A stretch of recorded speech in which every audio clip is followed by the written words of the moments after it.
Welcome to ANEC Sports' coverage of the high school girls basketball off-season series. My name is Sam Frick. I'm the founder and editor at Around the Northeast Corner, covering schools across Northeast Indiana and Elkhart County. We take a look at the West Noble Lady Chargers, who went through another year of rebuilding and building and growing for this program as they went 3-20 on this season.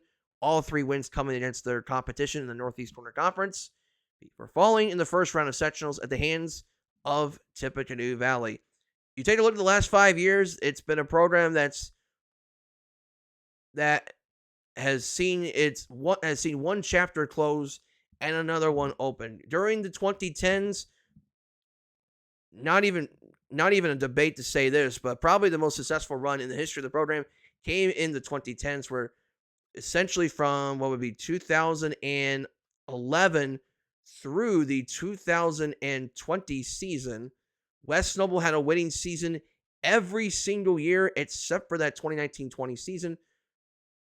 And even if you go further than that, they had only two losing seasons from the 2011-12 season through the 2021-22 season, winning two sectional championships in the process for the West Noble Chargers. I think they won a conference tournament as well back in the 2013-14 season. That was their first conference tournament since 1985. They had also won two sectionals in 2019 and 2022, which prior to the 2019 season, they had not won a sectional since, I believe it was 1989 for the West Noble Lady Chargers. You look at the last 5 years, essentially came during the time in which Dale Morano stepped down. Jeff Burns was promoted after being the JV head coach, coached a very talented 2021 team, which they had Lily Mass that year, and Jasmine Smith was starting to really become a really good basketball player for the West Noble Chargers, amongst several other players at West Noble. I believe you still had Mackenzie Maybe on this West Noble team, and they went 16-6 on the season. They were very much in the thick of things for the conference, both for the regular season and the conference tournaments, and they were seen as maybe a favorite to win the sectional on paper. Unfortunately, however, they fell at the hands of the Lakeland Lakers in the sectional semifinals, where Madison Kyle drained a three at the buzzer to break the hearts of West Noble fans, and Lakeland would go on to reach the regional finals that season. 21-22 was a long season for the program. Lots of growing pains for the program. A lot of inconsistency with this team. Didn't really showcase its potential really until sectional play. Even when we got to the sectional tournament, nobody even thought that this team would even get a sectional championship, considering how much they struggled throughout the course of that season. But nonetheless, they were able to win two sectional games over Lakeland and Tippy Valley to win their first sectionals as 2019 before falling to Griffith by a single point in regionals, 44-43. In the years to follow, it has been a long process, so to speak. Lots of losing during these last 3 years. They have won a grand total of 8 games in the last 3 years. Lots of rebuilding, lots of young players trying to learn how to play at the varsity level. And really for the first time in a long time, really since maybe the early 2000s, that's probably as far back as I can really go with this West Noble program in terms of the last time we have seen this type of struggle for the West Noble Chargers, maybe since the early 2000s. That's probably the last I can recall. But either way, like, it's been a long road for this program. They went 3-20 in 2023, 2-20 in Haley Holliday's first year as the head coach, and this past season they went 3-20 before Haley Holliday stepped down at the end of this season. As well, Haley Holliday is starting a family, so she's got to take care of her family, right? So that's where we're at right now with West Noble as we wait for who's going to be the next head coach for the program and what's to come for the future. Now, it's also worthy to know for this past season that Dale Morano did come back as an assistant coach, as he was Haley Holliday's coach during her playing career. So Dale was the assistant this past year, assisting Haley Holliday's second and what would eventually be her last year at West Noble. Take a look at the recap of this past season. They opened the season at Bethany Christian, where they fell in a competitive contest 37-27 at the Meadowlands. One thing you're going to notice over the course of this season, West Noble's offense really struggled, and I mean really struggled. They only averaged 25 points per game, so clearly this team was not only going through a process in terms of a team that's incredibly young, and we'll talk about that, about how young this team is in a matter of moments, but this team really struggled to put the ball in the basket in a big way. They played Blackhawk Christian on the 9th, just 2 days later, fell by 14 to the Braves, 49-35. That was their home opener. They traveled for 3 games after that, falling to Columbia City by 47. That was a struggle there. Traveled to Northwood, fell by 24. And then they traveled to Angola on the 23rd of November, and they fell by 26 at the hands of the Angola Hornets. They would host Fremont on the 29th, fell by 21 to Fremont, 55-34, before falling to their rivals in Syracuse, the Wawasee Warriors, 48-27. Their first win of the season would come on December 5th. Nearly a month into the season, they pulled off what I would consider a pretty minor upset over the Westview Warriors, 35-34 in Ligonier, which would be the first of 3 conference wins for the West Noble Chargers. 5 days later, they hosted the Goshen Redhawks, and they fell in a competitive low-scoring contest, 25-19 to Goshen. They would travel to Busco on the 13th, pick up their first road win of the season. That would prove to be their only road win of the season, in a 33-28 win at Busco. They hosted Whitco on the 17th, lost 60-36 to Whitco, traveled to Central Noble 3 days later, and they fell 50-18 to a very good Central Noble squad. Went up to Trine University in Angola, played Elkhart on the 21st. They fell by 25 to the Lions, 47-22, before falling to Prairie Heights a week later, 40-25 in Ligonier. They opened the new year by playing Concord on the road, and they lost 50-16 to a solid Concord program before picking up their third and final win of the season just 3 days later in Ligonier, where West Noble defeated the Lakeland Lakers 50-40. They opened NECC tournament play with a brutal draw, playing and hosting the Eastside Blazers in the first round before falling to Eastside by 40 points. Just to give you an alert, West Noble only scored 11 points that game. Again, common occurrence for West Noble this past year. They struggled to score points. They would play Churubusco in a consolation game at Busco before the Busco Eagles avenged their regular season loss with a 42-25 Busco win in tournament action. They would return to regular season play by hosting Eastside again just 6 days later, fell to the Blazers 68-32 before falling to the Garrett Railroaders 44-22. They would wrap up regular season play by traveling to East Noble and Fairfield, with West Noble falling to the East Noble Knights 65-16 and to Fairfield 47-29. They would go on to end their season with a 40-19 defeat at the hands of Tippecanoe Valley in 3A Sectional 20, hosted by Fairfield. So now that we've gone through the season, let's briefly look at what is to come for the West Noble Chargers for next season.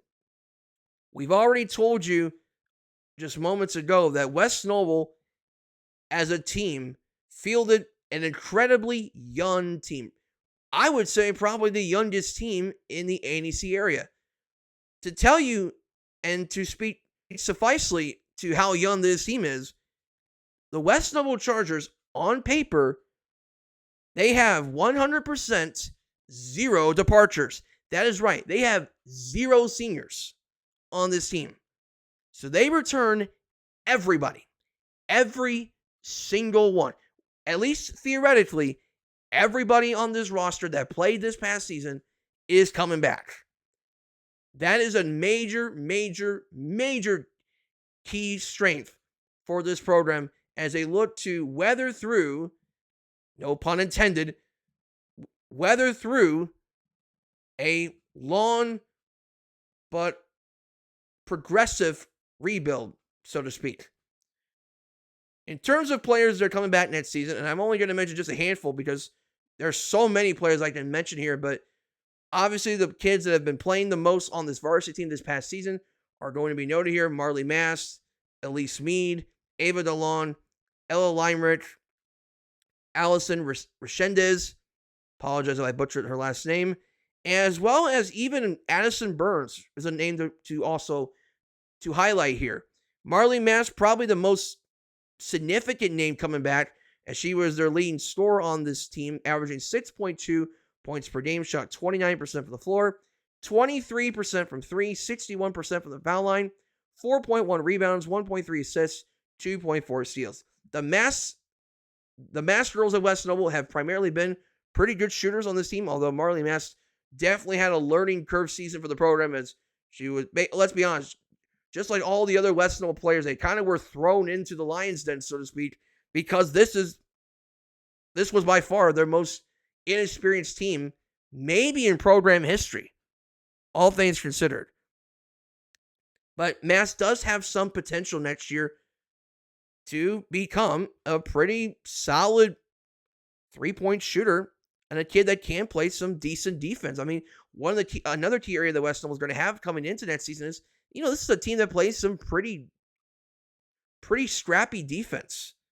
And for a kid that's a combo guard, having the ability to be a decent three-point shooter and play some defense, I think is going to be key when it comes to traversing through this rebuild at West Noble. Elise Mean is a name you probably heard of in volleyball. She also played on the basketball team, averaging 4.8 points per game, shot 23% from the floor, 78% from the foul line. That's a very key area there, as they also struggle from the foul line. 3.1 rebounds, 1.6 assists, 2.7 steals is Elise Mead, a really talented young lady that will only see bright days ahead for her days at West Noble. Ava DeLon is the returning big at West Noble, 3.4 points per game, 27% from the floor. But a key area to note here is she does average 6.8 rebounds per game. So she's going to be a key area of focus next season when it comes to her rebounding and to what she brings in the paint. And as West Noble looks for their next head coach, Ava DeLon is going to be one of the key players to watch in terms of what she can bring next season for this West Noble squad. Allison Resendez, 4.8 points per game, shot 25% from the floor, 74% from the foul line, and 1.3 steals per game. At times with Allison, she did have a couple decent performances throughout the course of this season. For Allison Resendez, another combo guard on this West Noble team, as she did see her point total double from the previous season, where she only averaged around 2.3. She doubled it up to 4.8. One area to note here, in the win against Westview, she had 19 points, shot 8 of 10 from the floor, and made 3 triples on 5 attempts. So that shows you there is some potential for West Noble if they can actually improve with their mistakes, if they can actually shoot the ball better. And let's just be honest, the offense just needs to improve in any way possible. They can do that. Like there are a couple of kids on this team that can contribute. It's just a matter of being able to take care of the basketball and be able to be more fundamentally sound, which is something that I know Haley Holiday emphasized throughout the course of these past 2 years. Emma Leinrich is a notable player because of her being a teammate with Elise Mead on the volleyball team. She did shoot 28% from three. So there is something where if West Noble can improve with their shooting, Ella Leinrich could potentially be another kid that can knock down some triples. And I know in her days as a setter on the volleyball team, she can pass the ball pretty well. So that's an area to also keep an eye on next year for Ella Leinrich. And then obviously, I think the biggest wildcard to me is going to be what happens with Addison Burns next year. Because I know she didn't play a whole lot this year, but I know with the 2028 class of West Noble, there is some pretty decent talent on this West Noble team. And maybe this past year they just weren't ready for the varsity spotlight. But I do know from talking to people that West Noble does have a couple intriguing players, both with 2028 and with 2029 and 2027. So there is potential for West Noble to have a better team next year, just because there are options, there are decent athletes on this team. Even the lights of Kale Jordan, which she has went through her struggles as a center. Reagan Ash is another one who's going to be a junior, a 5'10 junior for the West Noble Chargers. The point being is West Noble has a lot of players back, and they're going to have a team that has a full year, maybe even 2 years of varsity experience when their new coach comes in and fills his position for next season. So in terms of pros and cons, to wrap things up, obviously experience throughout the program is a massive pro for the West Noble Chargers. I cannot emphasize this enough. They've went through what, 8-61 in the past 3 years. If you're going to come out of this major rebuild at West Noble, experience has to be top priority for West Noble, as well as player development. And that is something we have seen slowly but surely with this program, is be able to develop this team, be able to get players to feel good about themselves, develop their games on both ends of the floor, and be able to showcase what they can bring once this team has the experience, once they are able to acquire those basketball skills, and be able to have the experience need to be able to win at the highest level of high school basketball. One other area that is a strength for West Noble is they do defend the glass well. They are pretty good about rebounding the basketball, particularly on defense. It's a team that still only gave up 46 points per game. For a team that only scored 25, to only give up 46, considering how many they struggled on that team and all the struggles, the blowout losses, the many games where they just failed to put the ball in the basket, to only hold teams to 46 points does tell you that this team does have a lot of toughness. They are very resilient. And this is a team that averages 22.5 rebounds per game. This is a team that can box out and can defend the glass on paper. And again, resilient team. They've went through a lot of struggles. They went through a lot of adversity. There's been a lot of learning over the course of these couple years for West Noble. And it was a team that has seen a lot of struggles, but have learned a lot in these 3 years. As far as cons go, I think it's pretty safe to say, when we look at the team that committed 23 turnovers per game, and when you turn the ball over that much, that is obviously going to be a weakness on paper for West Noble. They are fundamentally flawed right now. Whoever is going to be the next head coach for West Noble, they've got to get that fixed. They cannot turn the ball over as often as they did this past year. They will not win that many more games if they are still turning the ball over 23 times per game. That's just not going to cut it in the future of this program. Again, so they got to be more fundamentally sound. That also includes they got to be able to run their offense well. They got to be able to move the ball well. You don't want to have too many periods of stagnation with the offense. They went through too many times of just not getting anything to go offensively. They got to take care of that. There have been learning curves defensively, even at times, especially in breakdowns. You want to get that fixed for next season. Again, the turnovers is definitely going to be an area of concern. And then 3-point shooting. This is a team that did not shoot the three well at all. I know there's a couple of players that at times can shoot the three, but overall, when we look at this team right now, when you have a team that's only shooting 19% from three, that is a problem. You got to get that figured out next year. If this team is going to progress and win more games next year, you got to be able to score a little bit more than 25 a game. You got to cut down the turnovers. You got to move the ball better. And certainly, you got to do a little bit. You got to be a little more efficient from three. If they can do those three things, you're probably going to see more wins. I mean, I don't think they're a contending team yet, but I think there are signs of what they can do for next season. It's just a matter of just how much will this team learn from this past season to now. It's going to hinge on who's the next head coach of West Noble. It's going to hinge on the culture with this program. It's going to hinge on the player development of the kids coming back. And it's going to hinge on the fact of whether or not these kids as a program, as a unit, are going to have the interest and the drive needed for this team to find success in the future. I think there's some of that right now, but I think there's still a lot we don't know yet about this program.